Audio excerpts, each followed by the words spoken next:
Hello everyone, and welcome to Classic Gaming Today, where we take a look at the gaming experiences of the past through the eyes of the present.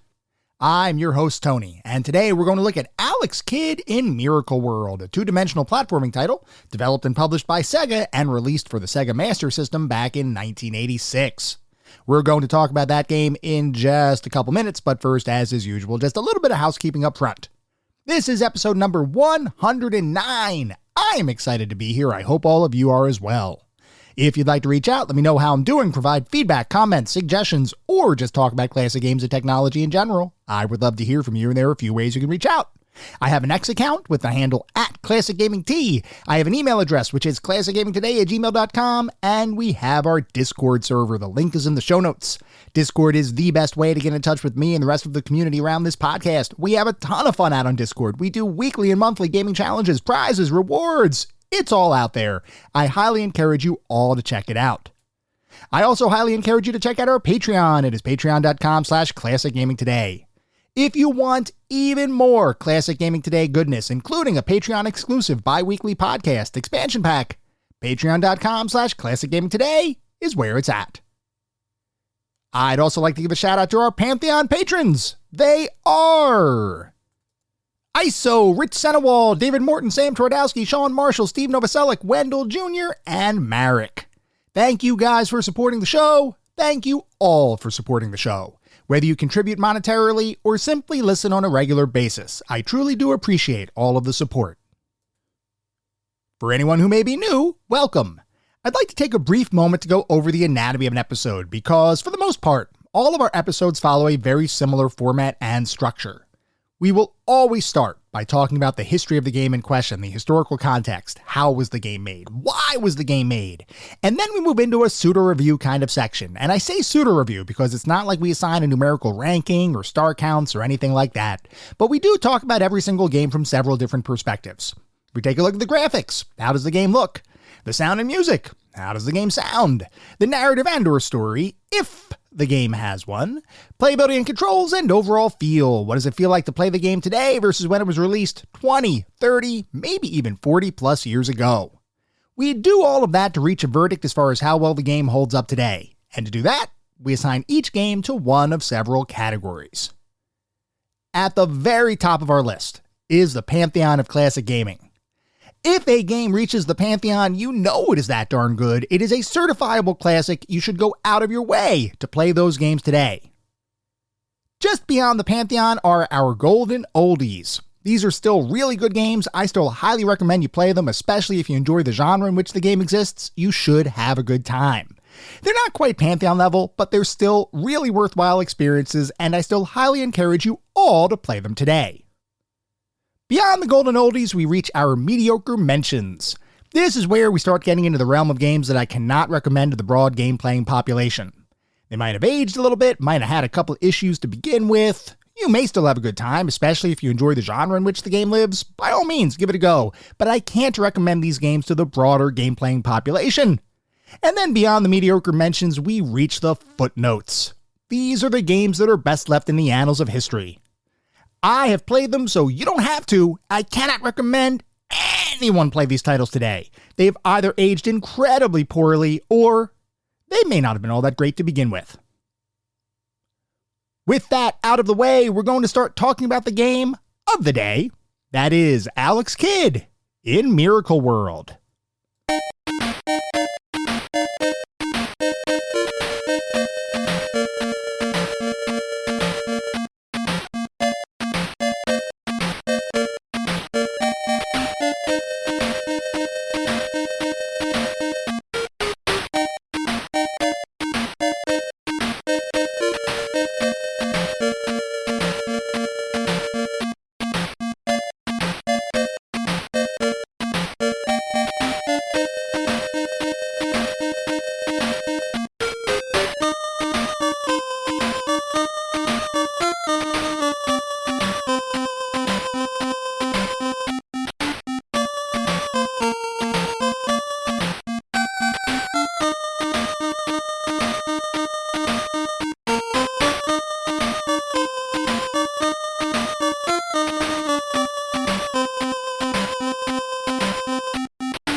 Alex Kidd in Miracle World is a two-dimensional platforming title developed and published by Sega and released for the Sega Master System back in 1986. Before we can talk about Alex Kidd, we've got to dive deep into the history behind the creation of Sega, the company, and look at some of their earliest home consoles. Because, as we'll soon see, before Sonic the Hedgehog became the official mascot for the company with the rise of the Sega Genesis, the company had just a bit of an identity crisis, with a number of different franchises acting as a pseudo-face for the company over the years. But we're getting ahead of ourselves.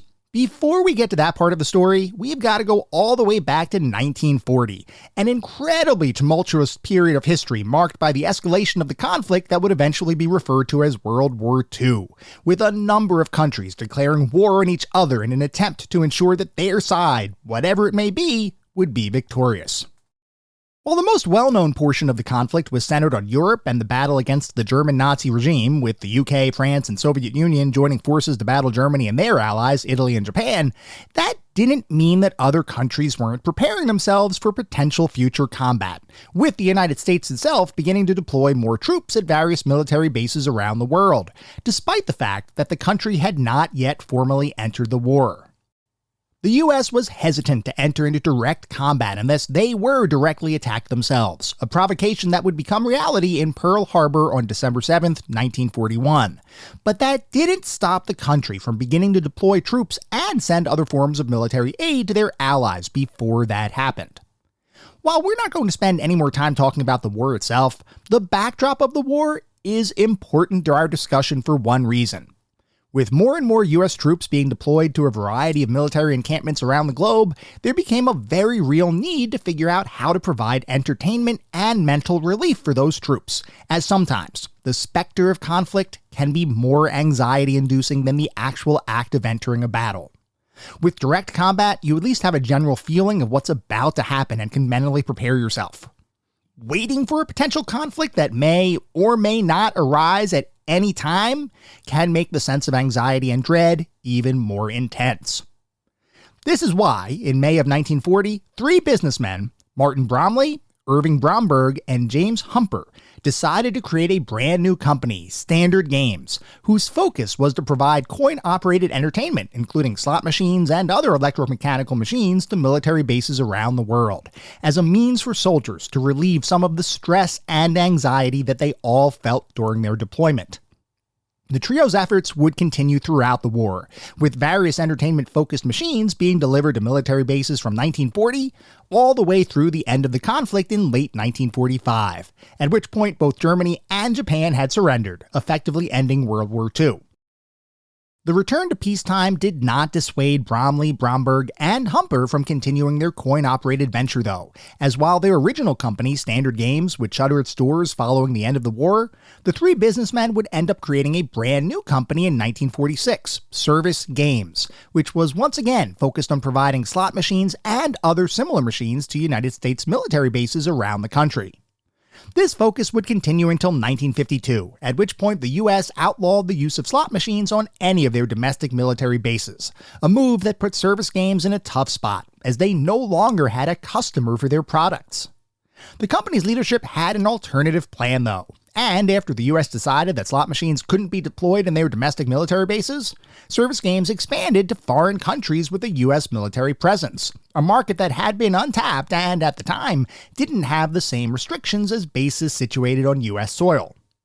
This is what led to divisions of Service Games being stood up in Japan, Panama, South Korea, the Philippines, and South Vietnam, as the company would expand internationally and begin to make a name for itself as a quality provider of coin-operated entertainment around the world.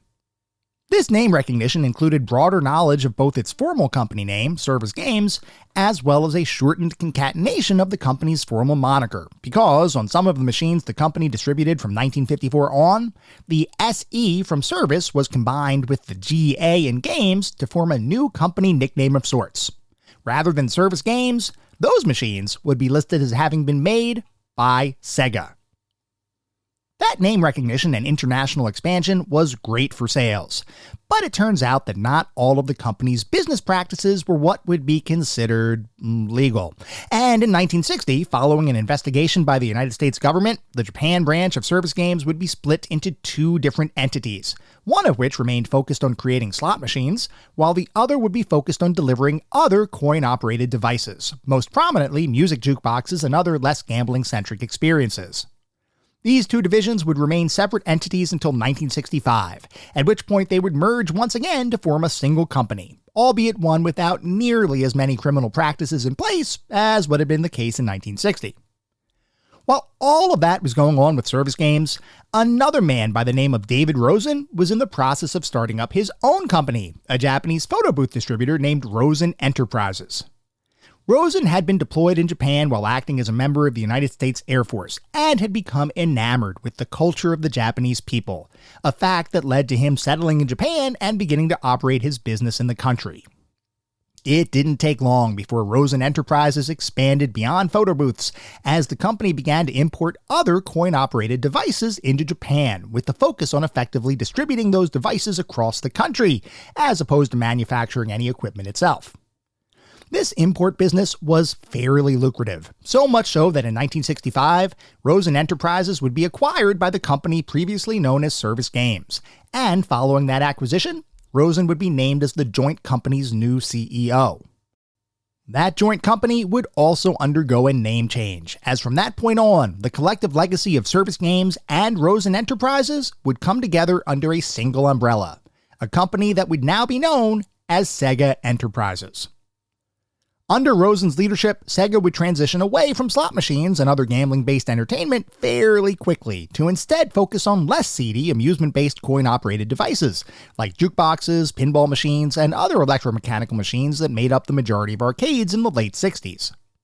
Around this time, Sega wasn't manufacturing any of these arcade machines themselves, as all they would do is import machines from other manufacturers like Williams and Midway and distribute them across various venues in Japan, a business model that the company believed would allow them to enjoy significant sales without the risk of having to come up with unique gaming ideas themselves, which Sega thought would be a bit too challenging given the expertise they had within their team at the time. Interestingly, Sega did in fact have to begin manufacturing their own arcade parts, simply because the machines they had been importing could at times break down or require certain parts to be replaced. The company was not in the business of importing arcade parts. They were in the business of importing complete arcade machines, and because of that, they had to figure out how to maintain all of the machines they had distributed across the country. This need for continued maintenance of Sega-distributed machines drove the company to begin manufacturing their own parts, which in turn started the company down the path of thinking about creating their own games, a concept that would come to life with the release of the incredibly influential electromechanical arcade title Periscope in 1965. Periscope was Sega's first self-developed game, and from that first effort, an entire gaming division would end up being created, and over the next 15 plus years, Sega would evolve into one of the leading arcade manufacturers in the world, with total sales over $200 million by the time the early 80s rolled around. Sega had positioned itself to pivot from early electromechanical devices to the new digital frontier of arcade gaming, and in doing so, became synonymous with high-quality arcade titles throughout the entire game-playing world.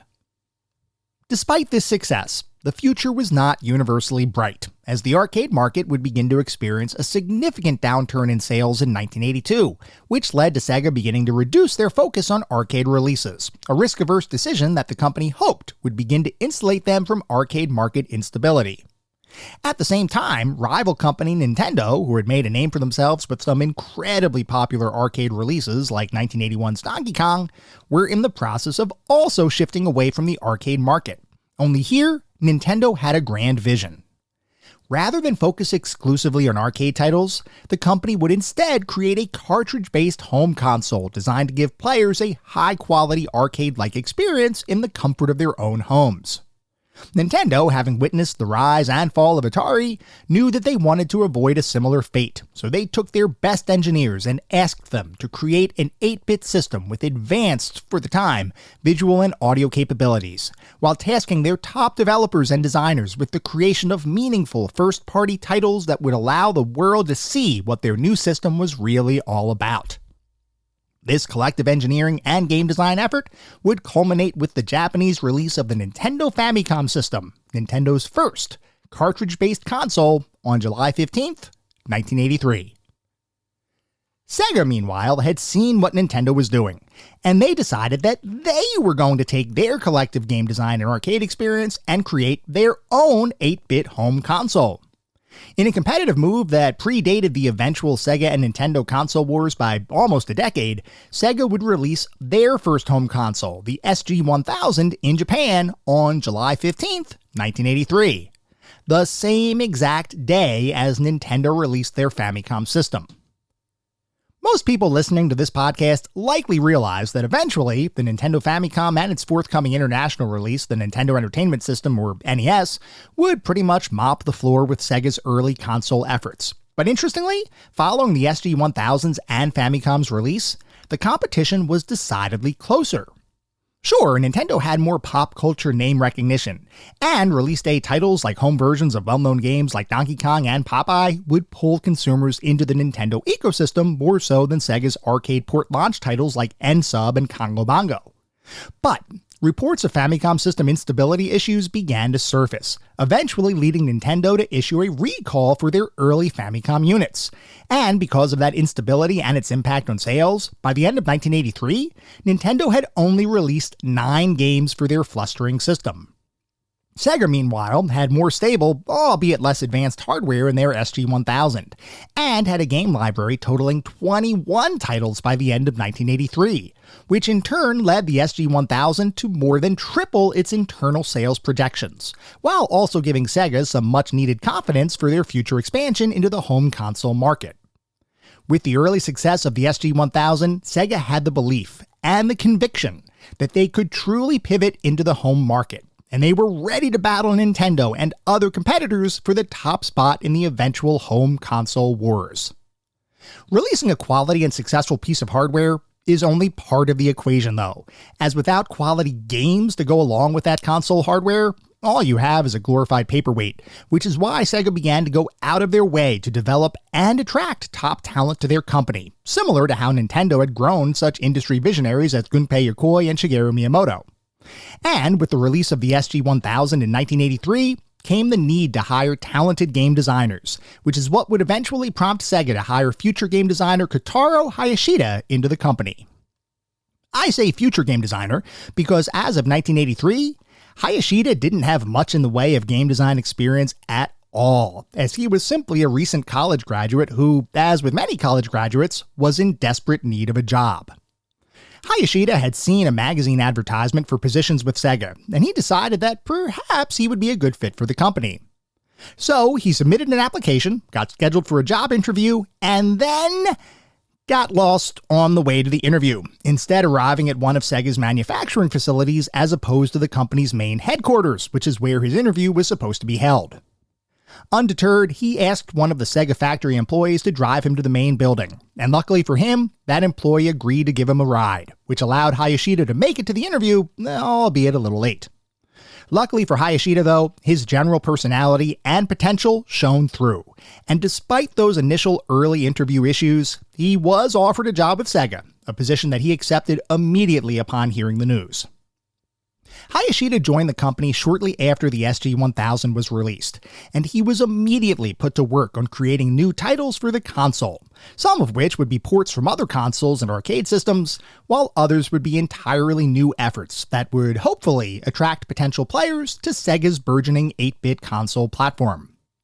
While Hayashida was getting his feet wet making games for the SG-1000, other efforts within the company were focused on developing new and exciting hardware revisions for the console, a move that Sega hoped would eventually leapfrog its home console competition, namely Nintendo. This is what would eventually lead to the release of the SG-1000 Mark II in 1984, a slight revision that, honestly, was more evolution than revolution, as well as the SG-1000 Mark III in 1985, which would be a much more significant redesign, as the Mark III would feature upgraded graphics and sound capabilities beyond the prior iterations of the console. And because the Mark III was decidedly more powerful than its ancestors, and because Nintendo was readying the North American release of the Nintendo Entertainment System, Sega decided to do something different. Rather than release the SG-1000 Mark III internationally, they decided to rebrand the console to better set it apart from its predecessors, as well as to show it was a brand new, more powerful system than what had come before it. So, instead of the SG-1000 Mark III being released in America, Europe, and elsewhere, Sega would rename the console as the Sega Master System, and it would be designed to go toe-to-toe with Nintendo's 8-bit behemoth. Like I mentioned earlier though, the most powerful console in the world isn't worth anything if the games designed for that console aren't good. And here, Nintendo was attempting to distance itself from the competition by releasing the highest quality first and third-party titles in the industry, including one of the most important game releases of all time, Super Mario Bros.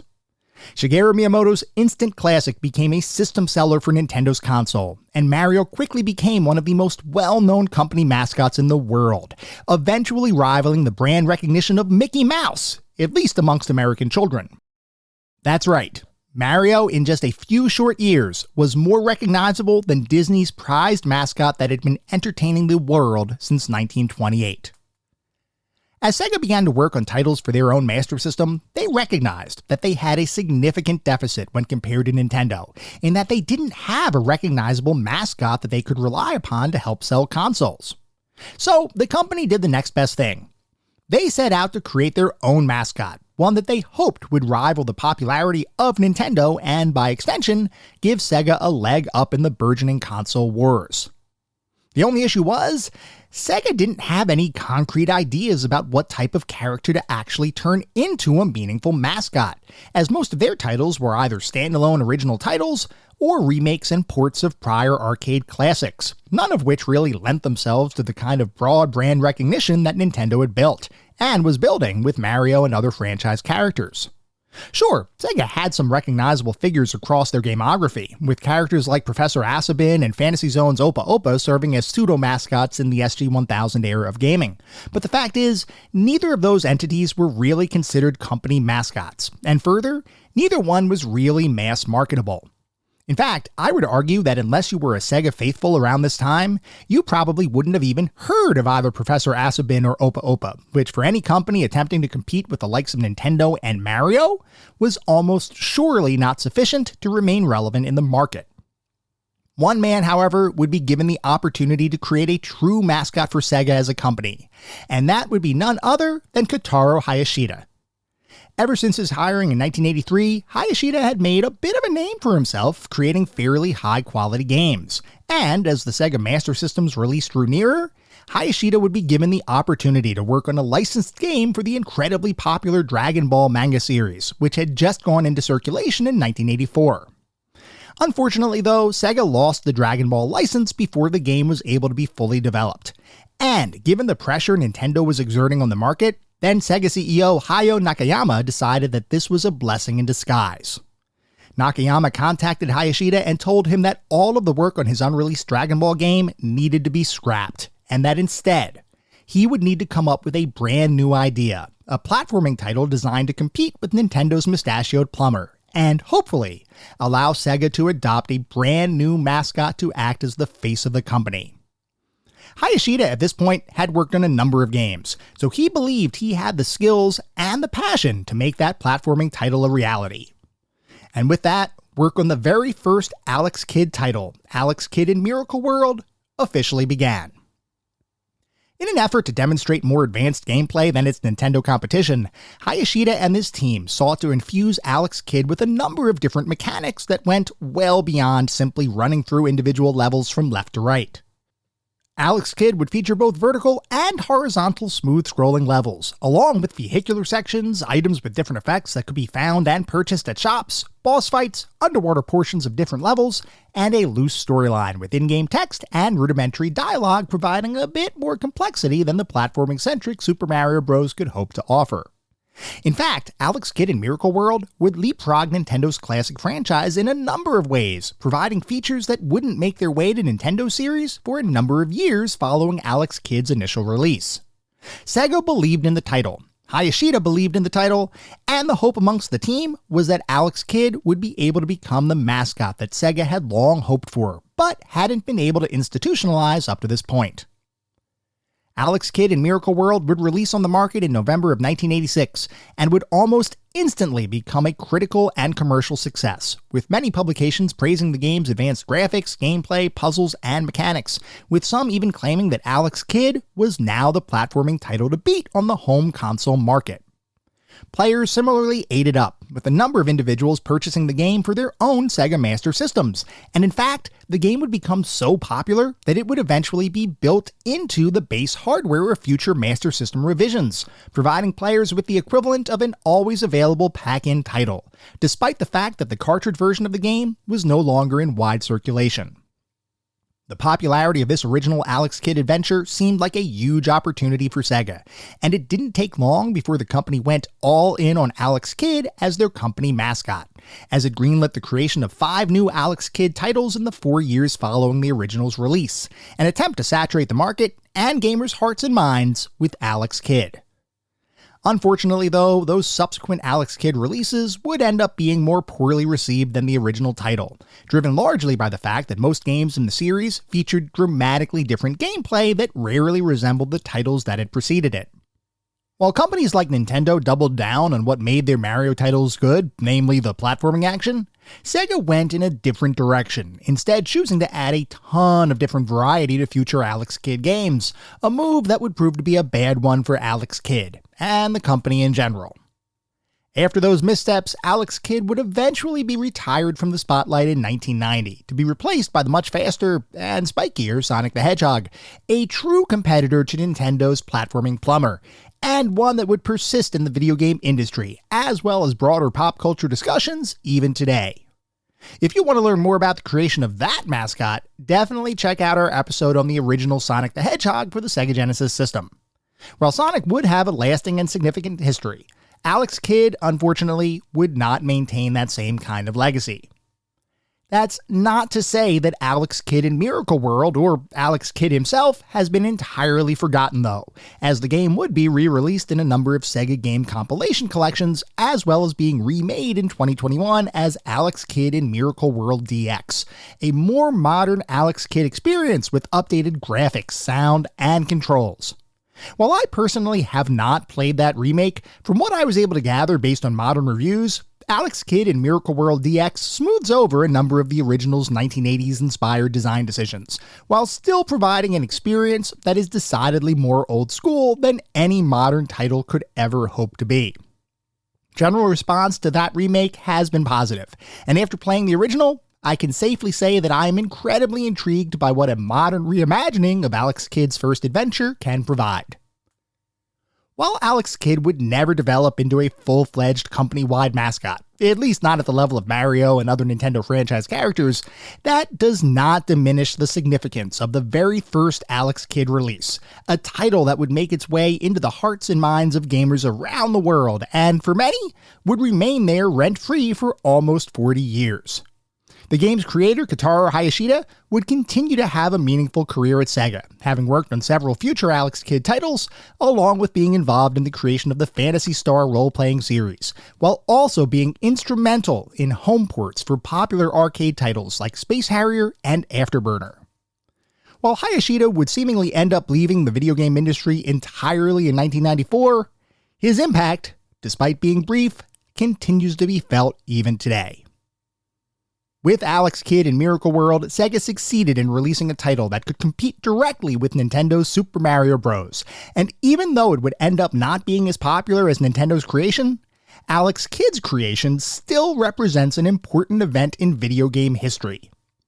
As the once mascot of a company that would truly come into its own with the creation of Sonic the Hedgehog, Alex Kidd represents a shining star in Sega's early console game history, and as such is certainly a title and a character that deserves to be remembered.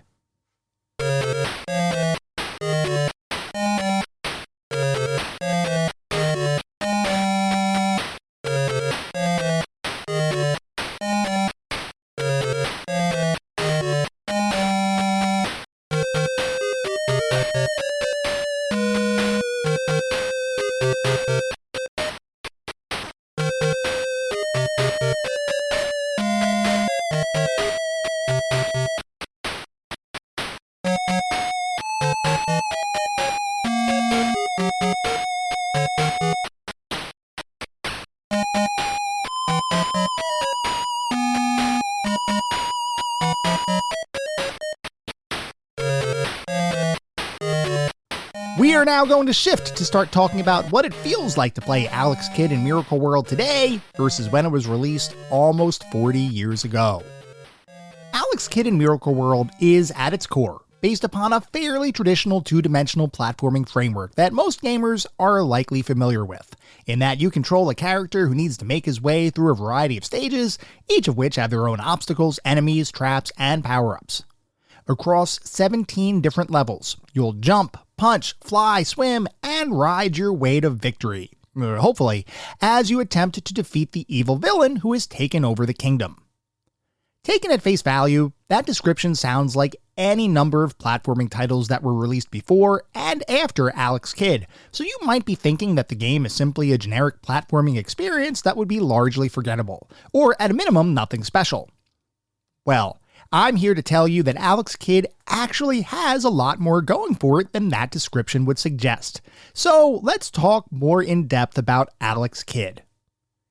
After firing up your Sega Master System, or emulator of choice, and pressing start on your controller, you'll be dropped into the game's first level, and you'll have to quickly come up to speed with the game's controls and overall structure. You'll immediately notice that, just like nearly every other platforming title, you move your character using your directional pad and can jump using one of the buttons on your controller, which in the case of the Sega Master System is button 1, which for most emulators will map to the A button on a standard Xbox controller layout or the X button on a standard PlayStation controller layout. Button 2, which maps to the B or circle button on a modern controller, by contrast, is used to execute a horizontal punch maneuver, which is a bit unique in comparison to many platforming titles, because in Alex Kidd, you cannot come into direct contact with enemies, otherwise you will die. There's no stomping on enemy heads in this game, because if you try that, you'll instantly lose a life. Instead, the only way to defeat enemies, at least in your base form, is to punch them before they ram into or attack you. Using this punch attack extends to interacting with the environment, as the only way to break any of the star or question mark blocks that you find throughout the game, or destroy any of the destructible blocks in the environment that pepper each level, is to punch them. Now, anyone who has played a platformer, especially those released in the post-Super Mario Bros. World, likely recognizes that this is a bit of a shift from the traditional platforming staple of jump up to destroy blocks, and you might think that a change from vertical-based damage to a more horizontal style of action would be a simple, subtle change. But, strangely enough, this one slight tweak to the platforming formula actually has fairly dramatic gameplay implications, as you need to psychologically wrap your head around the concept of needing to focus on horizontal as opposed to vertical interaction for both objects and enemies, which makes navigating certain levels just a bit tricky, at least until you get used to Alex Kidd's controls and mechanics. It doesn't take long to acclimate, but it is something I know I personally needed to adjust to before navigating around the game world, and attacking enemies began to feel a bit more natural. Once those controls do begin to feel natural though, you'll be ready to actually play the game. And here, there are a number of unique mechanics that Alex Kidd throws at you that go well beyond the traditional platforming formula. For one, as I mentioned before, each level is filled with a number of different block types, including star blocks, question mark blocks, and other blocks with a variety of symbols on them. All of these blocks serve a different purpose, and play into a different type of mechanic that is surprisingly unique. Star blocks are probably the most common type of block you'll encounter throughout the game, and breaking them will reward you with either a small money bag worth $10 or a large money bag worth $20. Unlike games like Super Mario, where collecting coins simply rewards you with a higher score and eventually extra lives, money in Alex Kidd is vitally important to the quality of your platforming experience, as money in this game can be used at the various shops that can be found throughout the game world. And these shops sell some really useful items that can literally make or break your progress through certain stages. The item variety on display here is actually pretty impressive for an 8-bit title, as you can purchase 8 different items to assist you on your adventure, each of which have a different cost, owing largely to the rarity and importance of the item. I'm going to talk about each one briefly, just to give you all a flavor for the types of mechanics at play here, because like I said, these items really can be a game changer as you make your way through each of the game's levels.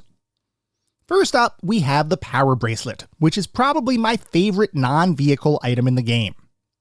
The Power Bracelet allows each of your punches to emit a horizontal projectile every time you swing your fist, which will shoot out and destroy any destructible item, environmental obstacle, or enemy in its path, and each projectile will continue to pass through destructible objects until it collides with a non-destructible piece of the environment, like a stone wall. This move is absolutely devastating to enemies, and can make many levels dramatically less challenging, as you can open up pathways easier and quicker than by simply punching blocks in front of you. This does come with a caveat though, as there may be certain sections of specific levels where you really don't want to destroy the platforms that surround you, lest you find yourself in a situation with nowhere to jump, or no way to progress forward through a stage, short of needing to pull off some very tricky platforming jumps. These situations are few and far between, and for the most part, you can feel free to rain destruction on everything around you without much of a second thought. But I would be remiss if I didn't at least offer a warning that totally wanton destruction can have a repercussion. Moving on, the next item we'll talk about is the Teleport Powder, which actually doesn't teleport you anywhere, but instead acts as a sort of temporary invincibility potion, allowing you to pass through enemies unscathed. It won't do anything to protect you from banging your head on a spike or falling into a pit and dying, but otherwise, the Teleport Powder is surprisingly useful in certain levels, especially if you don't have any other power-ups at your disposal. You can also buy 2 different magic capsules, known as Magic Capsule A and Magic Capsule B. The A variant of the Magic Capsule creates a number of mini clones of your character when activated, all of whom will help you defeat nearby enemies, while the B variant of the capsule is another invincibility potion type of power-up, with the added restriction that, unlike the Teleport Powder, you cannot punch enemies while under the influence of Magic Capsule B. This restriction makes the B capsule a bit more of a situational use item than it otherwise would be, as the fact that you can't punch while using it also means that there are areas of different stages that you cannot progress past without waiting for the capsule's effects to wear off, since you can't punch any blocks that might be barring your path. I admit I only used this capsule once across all of my playthroughs, and only when I was low on my total number of lives without any other power-ups available to me. Its use was incredibly situational, but ultimately, it did let me get past a tricky section of the penultimate stage, so it absolutely does serve a purpose. Even more situational though, is the Psychic Wand, which temporarily grants you the ability to fly. This item, while situational, can truly save you some serious headache in certain stages, because there are some very challenging platforming sections that can be 100% trivialized by using the Psychic Wand to simply fly past those obstacles without having to worry about falling into a pit of spikes, or falling down into enemy-infested pits of water. We'll talk more about why the platforming is challenging in a little bit, but suffice it to say, the Psychic Wand was something I used in every single playthrough to help me progress past a couple of particularly hard sections of certain stages. I personally bought this item whenever it was available. It is seriously that helpful. Also incredibly helpful are extra lives, which you can also buy from a number of shops across your adventure. Extra lives are pretty straightforward, and there's not much to talk about them other than obviously knowing that they augment your life count by 1. They are incredibly important though, because in Alex Kidd, there is no obvious continue system built into the game, which means if you lose all of your lives, it is game over, and you have to restart from the very beginning of the game. Luckily, the game isn't all that long to begin with, so having to restart the game isn't a huge deal most of the time. But I did find it very helpful to acquire extra lives whenever possible. I used up so many lives playing the game, even on my winning playthrough, that buying them became absolutely essential to my success. By the way, I should probably mention that there is an undocumented continue feature built into the game, which involves holding up on your controller and pressing one of the controller's face buttons 8 times in rapid succession while at the game over screen. If you have a certain amount of money in your inventory, which different sources have cited as either $400 or $800, then you can continue from the last stage you were just playing on. For some reason, I could never get the continue inputs to work, and I ultimately beat the game by simply completing every level without using any continues. I don't know why I couldn't get continues to work for me, but I also know that they aren't really needed to eventually beat Alex Kidd in Miracle World. From my perspective, spending your money on useful items rather than trying to save your money for an eventual continue is the better approach here, and I would argue that intelligent item use will save you more lives in the long run than hoarding your cash to use for continuing your playthrough. Anyway, beyond the items we just talked about, there are also 2 vehicles that can be purchased in certain levels that can have a profound impact on how you play those stages. One of those vehicles, the motorcycle, allows you to ride through enemies and destructible obstacles without a care in the world, as you can't take any direct damage while riding the motorcycle, short of falling down into a pit. If you come into contact with a non-destructible object, though, you'll lose your vehicle and have to continue on foot. From my perspective, the motorcycle is a mostly fun diversion to use on the levels where it's available, but ultimately isn't all that useful, other than for making certain stages a shorter experience. In fact, I actively avoided using the motorcycle on certain stages, especially those with trickier jumping sections, or areas that had a lot of potential fall-to-your-death kinds of situations. While you can control the speed of your motorcycle, I didn't like the loss of control that was inherent when using the vehicle, which is why I mostly only use the motorcycle on the second major stage of the game, which is a much more linear, less deadly level than the later stages where you could potentially use the motorcycle. The pedicopter, by contrast, is simply amazing and is by far my favorite vehicle in the game. The pedicopter works by actively pedaling, which requires pressing a button on your controller continuously in order to increase your altitude, and also includes the ability to shoot enemies using an attached short-range gun. As long as you don't come into contact with something that will damage you or bump your head into a surface, you can make short work of any level that supports the pedicopter, simply by flying across the stage. Most levels do add some obstacles and enemies to make things a bit less simple, but for the most part, the pedicopter stages are a nice change of pace that provide a stress-free couple of minutes for you to catch your breath before moving into whatever next stage awaits you, and I ended up using the pedicopter in any stage that allowed me to do so. It is simply that fun to use. I should also mention that there is another non-purchasable vehicle you'll eventually use in the game, and that is the speedboat, which appears in a single level around midway through the title. The speedboat stage is kinda just there, and mostly controls the same as the motorcycle, albeit on water, and with the addition of a gun. Still fun to mess around with, but ultimately not really something that you'll spend a ton of time using.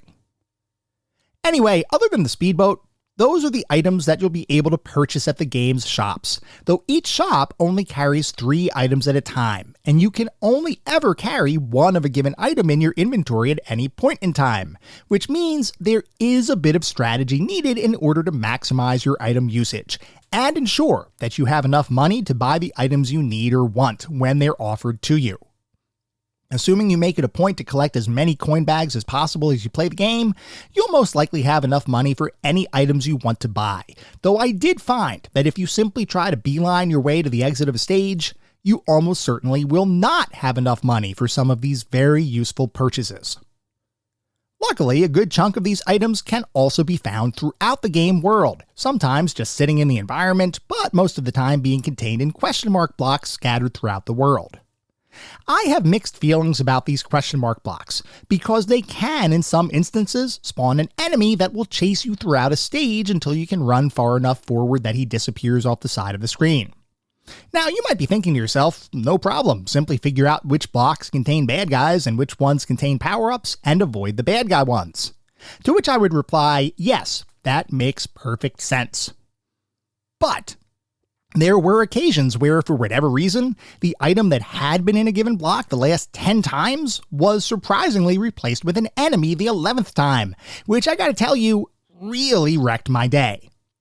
I can't tell you how frustrating it was to walk up to a block that I thought was holding my salvation, only to discover that I had just unleashed a homing missile of death that was about to fly directly towards my location. This only happened a few times throughout my playthrough, and I suppose it's possible that I encountered a bug, but regardless, it's something I felt should be mentioned. Potential bugs aside, the fact that Alex Kidd had such a variety of items in the game, and that many of them were incredibly useful, and that you had an inventory at your disposal to store those items, was incredibly unique for a platforming title from the mid-80s.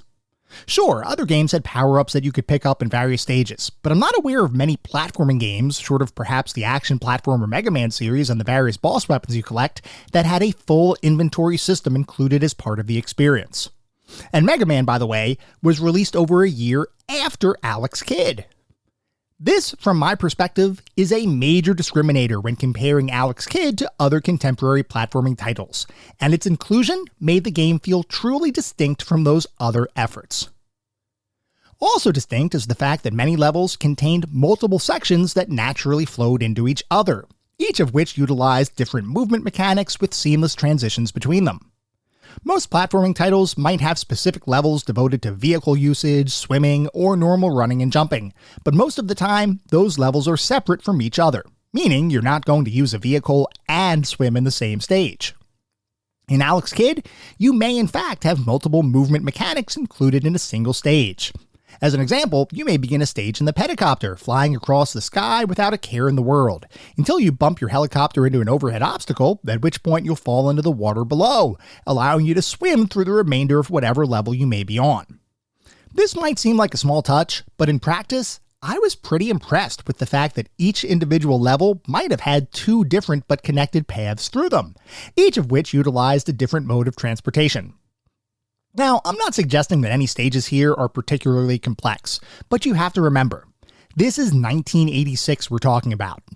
The state of the art in platforming around this time was the original Super Mario Bros., which if compared directly to Alex Kidd, is actually a dramatically simpler, less fully fleshed out experience than Sega's title. I was legitimately surprised at how diverse the gameplay, levels, controls, and mechanics were in Alex Kidd. I expected a simple platformer in the same vein as Super Mario Bros., and I've got to say, Alex Kidd dramatically exceeded those expectations, at least as far as the overall diversity of the experience is concerned. Less impressive, and why from my perspective Alex Kidd falters in comparison to Nintendo's Mario titles, is the fact that the platforming itself doesn't feel nearly as good as the platforming in, say, Super Mario. The issue with Alex Kidd centers on two concepts that some individuals may recall from past high school physics classes: acceleration and inertial momentum. Acceleration in platforming titles can be a tricky thing to get right, especially for earlier games like Alex Kidd, because around the time it was created, there wasn't yet a 100% agreed upon standard for player character movement. Some games would handle acceleration as simply a constant value, with characters moving the same speed regardless of whether they were starting to move from a stationary position or if they were already zooming across a stage. Other games, like Super Mario Bros., featured a slower, gradual acceleration from a standing position, and an even greater degree of acceleration when transitioning from a jog to a full-on sprint. Over the course of my gaming career, I've played and enjoyed both styles of titles, and while I prefer Mario-styled acceleration, I don't mind games that do things just a little bit differently. Alex Kidd, however, completely drops the ball when it comes to character acceleration, as your movement in the game features such a significant acceleration spike, especially from a stationary position, that you can oftentimes overshoot the edges of platforms, or accidentally run into enemies simply because the game decides to speed you up way too quickly. This is something that I came to really dislike during my playthroughs, even after getting used to the overall controls, because I never felt like I had 100% discrete control over my character.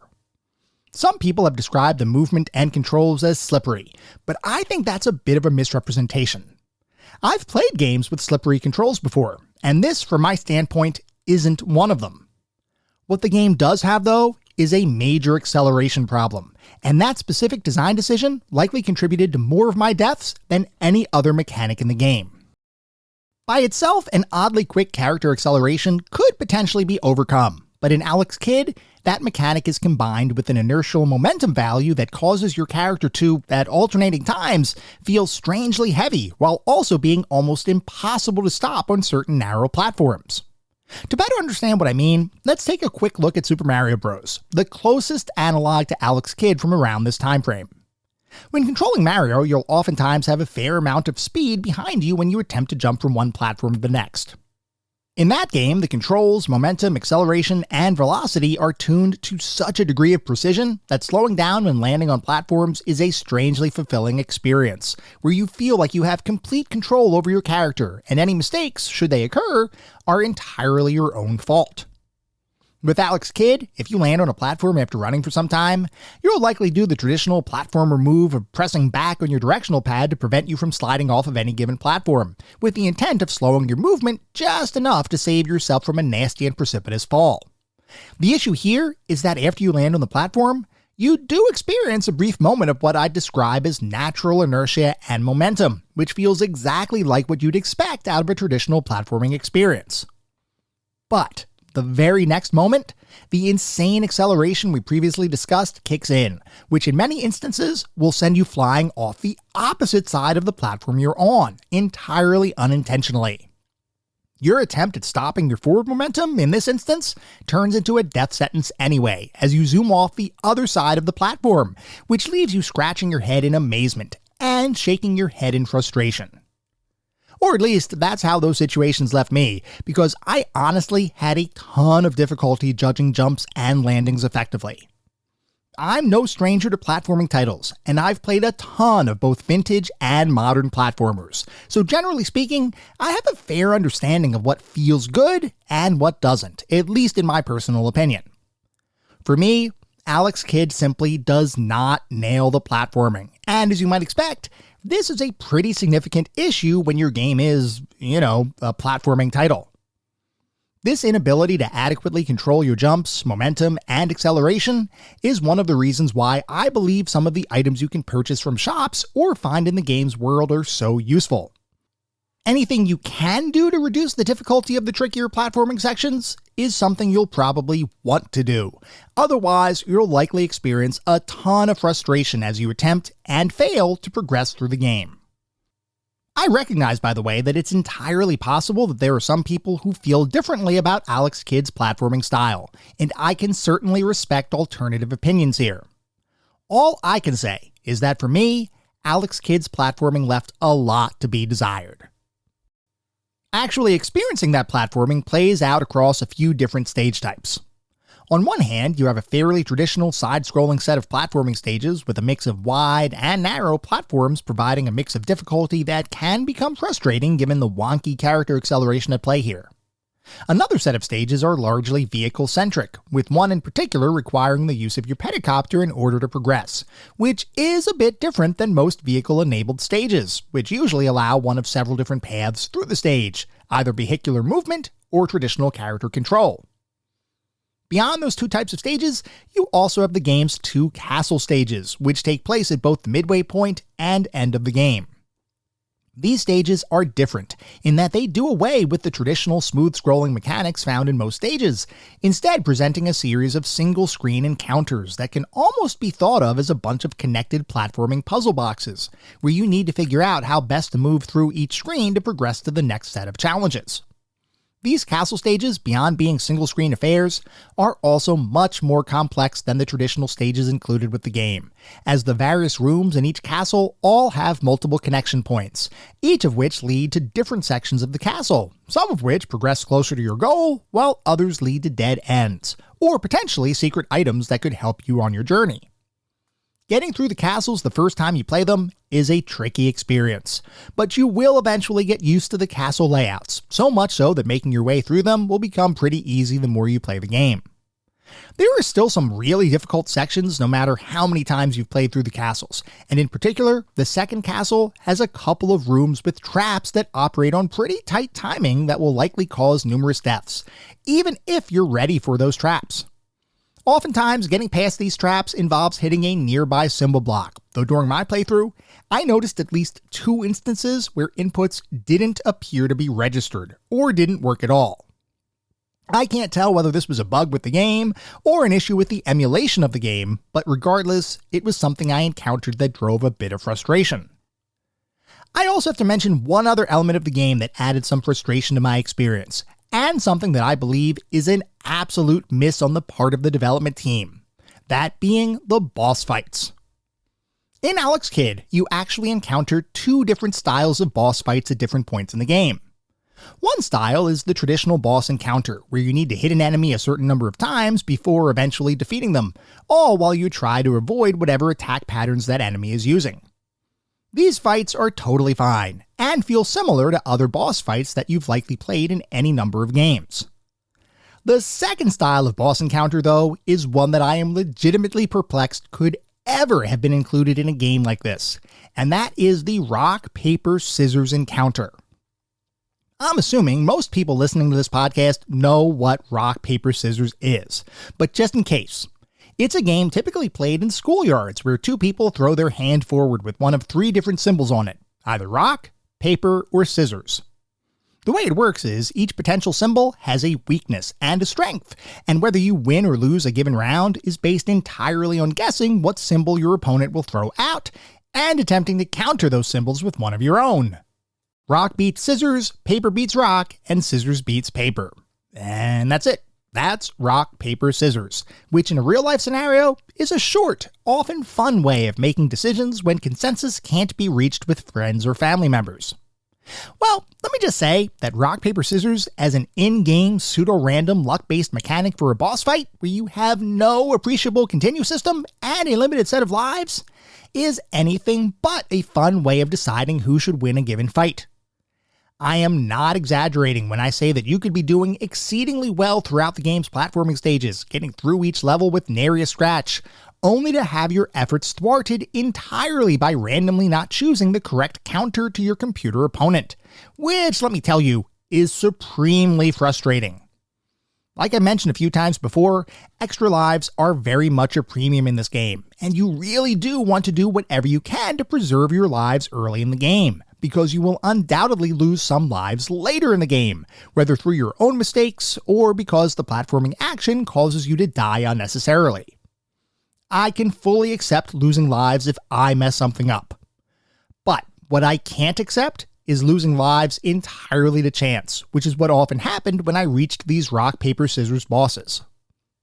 It is insane to me that this was an actual mechanic in a game with a limited life and continue system, and while it is certainly unique, this is one of those mechanics that should have never existed from my perspective.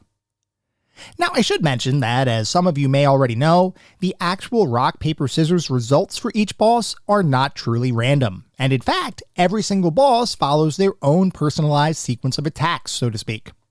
Meaning, the rock, paper, scissors encounters are not actually random at all, and careful observation or a game guide can help you make short work of any of the 7 rock, paper, scissors encounters you'll face in the game.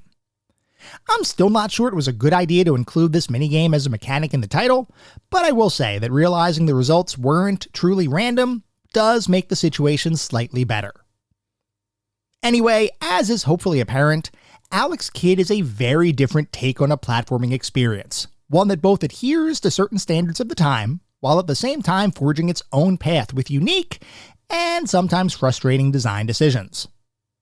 We'll talk more about my thoughts on how all of those design decisions come together into a collective whole in just a couple minutes.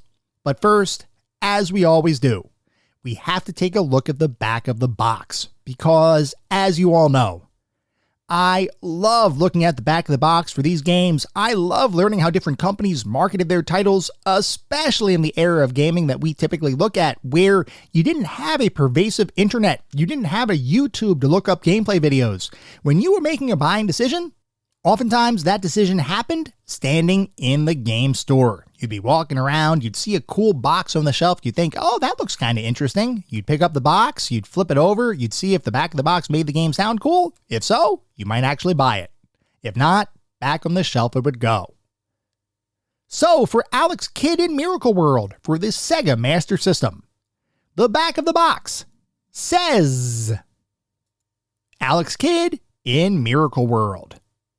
Your name is Alex Kidd. You have courage, a karate chop that shatters rocks, and a big job to do. You learn that the mysterious city of Redactian is in great danger. All your skills and talents are desperately needed to help. But there's a catch. How do you get there? Your only clues are a puzzling map and a medallion made of sunstone. Will that be enough to solve the riddle of the pathway? You face the obstacles, solve the mysteries, learn the secrets as you go along. But there's high adventure around every corner. It takes a kid like you to handle a challenge like this. And then there are some screenshots on the back of the box. And I gotta say, maybe? I don't know. The text feels really kind of elementary to me. And if you actually look at it, every sentence is maybe 4 to 5 words in length, except for maybe 1 or 2 of them on the whole back of the box. I feel like this was written very specifically for more of like a child to pick up and understand what was going on, rather than just a traditional gamer, whether that's teenager or later, whatever. And I get it, back around this time, video games were really thought of as children's entertainment, even though there were plenty of non-children playing games. But I guess that's probably what was going on here. I don't have any proof of that. It just feels like this was being marketed for children. Now, the screenshots on the back of the box actually look pretty darn good and show off the graphical capabilities of the Sega Master System. And I will freely admit that I am not a Sega Master System expert. I have very rarely played any games on a Sega Master System, so I don't have a ton of experience here. What I can tell you, though, is that the 8-bit graphics on the back of the Alex Kidd box actually look pretty darn decent. Would it have made me buy the game if I did own a Sega Master System? I don't know. I'm kind of on the fence. I would say 50-50 as to whether I would have picked it up or not. Although back then I guess if this was 86, I was a 5-year-old. So yeah, it might have appealed to me. Today though, I don't know. I don't think there's anything particularly special here. Anyway, let's move on to start talking about some of the more specific aspects of the game. We're going to start by talking about the graphics. The graphics in Alex Kidd are nothing short of outstanding, and I was legitimately impressed with the quality of the visuals on display for an 8-bit title. Every single stage was bright and vibrant, every single character was well designed and unique, and every single location had additional environmental details that all served to make the game an engaging, visually appealing experience. I would even argue that Alex Kidd's graphics and environments were more varied and impressive than one of my personal favorite old-school platforming titles, Super Mario Bros., and it is amazing to me what the Master System was able to accomplish here. Like I mentioned, the Master System's game library is something I don't have a ton of experience with, so I really only have a couple of examples to draw upon when I compare Alex Kidd to the rest of the platform's library. What I can say, though, is that Alex Kidd looked amazing, and the graphics were so good that I honestly want to dive deeper into the Master System's game catalog, because I feel like this is a personal blind spot that I need to address. Animations, similarly, were all top-notch, with overall smooth gameplay and character motion combining with the previously mentioned top-flight graphics to create an experience that, at least visually, is incredibly impressive. Moving on to the sound and music, the music in the game, similar to the graphics, is all great, and features a variety of catchy tunes that, while not personally as familiar to me as Nintendo platforming titles, are of a similar level of quality. There's not a single piece of music that feels out of place in the game, or feels like it didn't have the utmost care placed upon it when being composed.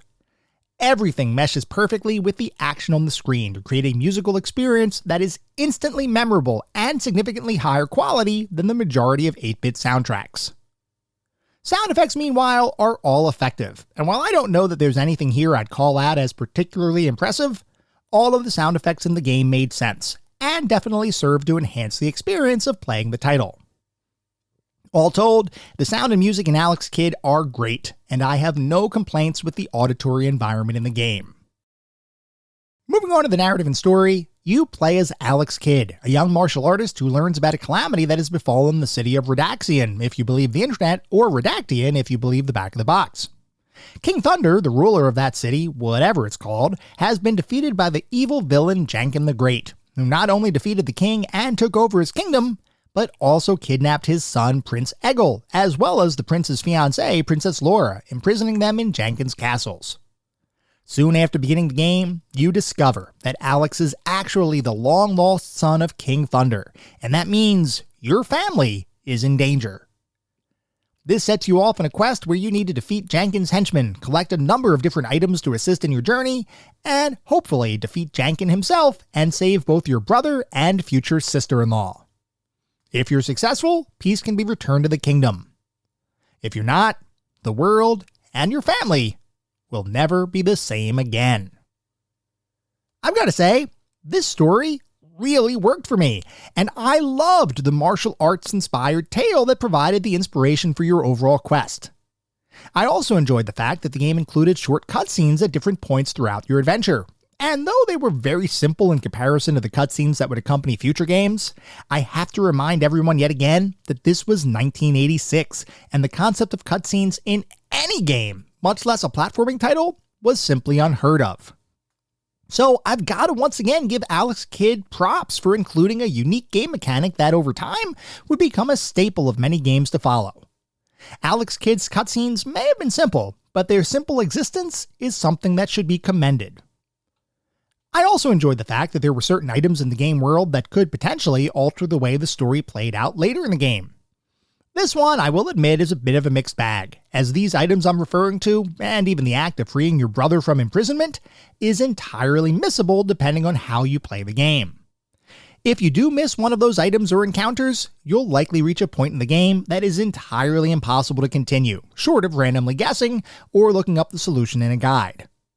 While many times I'd argue that including a missable but extremely important item in a game is not great game design, in Alex Kidd, the simple fact that certain events play out differently depending on what you find or don't find is actually an innovative design decision that was, from my perspective, ahead of its time.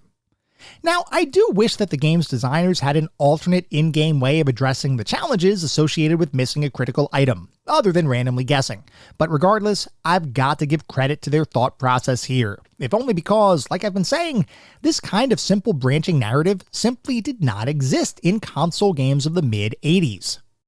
Realize, though, that when I say branching narrative, I really do mean it in the simplest sense of the phrase, because it's not like the whole story shifts depending on you finding or not finding an item.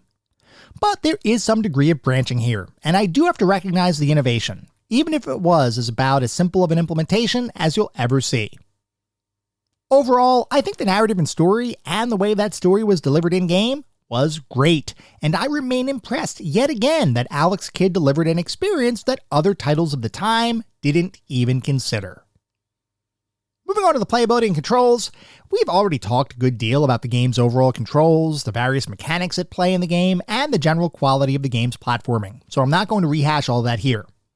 What I do want to reiterate, though, is that the game's controls are simple yet effective, but the game's actual gameplay does leave something to be desired, especially the less than ideal acceleration and momentum mechanics that, from my perspective, make certain tricky platforming sections dramatically harder than what they need to be, all through no fault of your own. I cannot emphasize enough just how irritating the platforming can be in the game, and unless you're walking across a stage with huge platforms and significant margins for error, you'll likely find yourself falling to your death in any number of frustrating ways, which for me did detract from my overall enjoyment of the game. It's not enough to dramatically alter my opinion, but it is enough to make the innovativeness of the title get somewhat overshadowed, which is certainly a shame, and likely is one of the reasons why Alex Kidd isn't quite as well respected or remembered as other platforming titles from the time. Because the fact is, playing Alex Kidd was a bit of a mixed bag, as I both appreciated and enjoyed the innovative aspects of the title, like the vehicular stages, item-based inventory and power-up system, the visual and auditory environments, and the overall diversity and quality of the level design. At the same time, the platforming itself is a huge letdown, and is hampered by your inability to feel in control of your character, especially when trying to navigate platforming sections with smaller platforms and deadly pitfalls. Using items does help offset the issues with Alex Kidd's platforming, but for me, that's a bit too little too late. The items and power-ups in a game should be a way of enhancing the experience, not overcoming an inherent design flaw. Unfortunately for Alex Kidd, most of the time, items are used to compensate for flaws, as opposed to simply being a fun way to alter your experience playing the title. I was truly let down by the platforming mechanics, and I believe the reason that this piece of the game sticks out so much is because I legitimately loved every other aspect of the game. If the platforming controls and movement were improved, this game would likely be one of my favorite platforming titles of the 80s. That's how much potential this game had. As it stands, though, it doesn't quite hit that level of quality. So what is our overall verdict on Alex Kidd? Well, like I've talked about, Alex Kidd in Miracle World has a lot of great qualities and some innovative features that exceed nearly every other platforming title that was released around the same time. But it also has some really disappointing movement mechanics that really make the trickier platforming sections artificially and frustratingly difficult. Overall, though, the good does outweigh the bad, which is why, for me, Alex Kidd in Miracle World has just become the newest member of our list of golden oldies. It's not a perfect game, though if the character movement issues I mentioned would have been tweaked just a little bit, I feel like we'd be looking at an all-time classic platforming experience. That is not the game we got, though, which is why Alex Kidd in Miracle World can't quite reach the hallowed halls of our pantheon, but is instead a solid addition to our collection of golden oldies.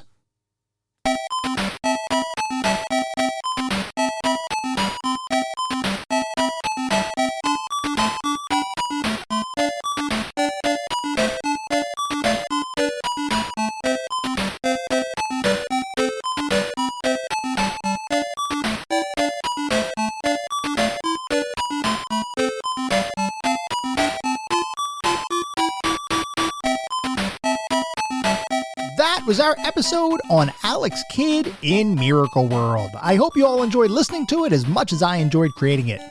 If you'd like to reach out, let me know how I'm doing, provide feedback, comments, suggestions, or just talk about classic games and technology in general. I would love to hear from you, and there are a few ways you can reach out. I have an X account with the handle @ClassicGamingT. I have an email address, which is classicgamingtoday@gmail.com, and we have our Discord server. The link is in the show notes. Discord is the best way to get in touch with me and the rest of the community around this podcast. We have a ton of fun out on Discord. I highly encourage you all to check it out. I also highly encourage you to check out our Patreon. It is patreon.com/ClassicGamingToday. If you want even more Classic Gaming Today goodness, including a Patreon exclusive bi-weekly podcast expansion pack, patreon.com/ClassicGamingToday is where it's at. Before we sign off for the week, I do want to mention that our next episode is going to be our next Sounds of the Classics episode, but this one is going to be a little bit different because it is our first Patreon-sponsored Sounds of the Classics episode. This one focused on the music of Square Enix, so feel free to write in and tell me what your favorite songs are. At the same time, I recognize you're likely listening to this podcast on any number of podcast services, and if you would feel so inclined, it would be great if you could leave me a review. This is not about trying to bolster star counts. This is not about trying to harvest a ton of 5-star ratings, so if that happens, awesome, it means we're doing something right. No, what it's really all about is trying to deliver the best possible podcast I can.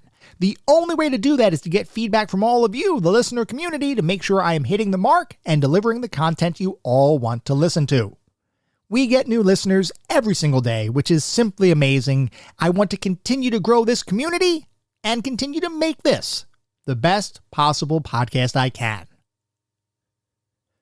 We'll be back in around a week with our next episode focused on Sounds of the Classics, Square Enix.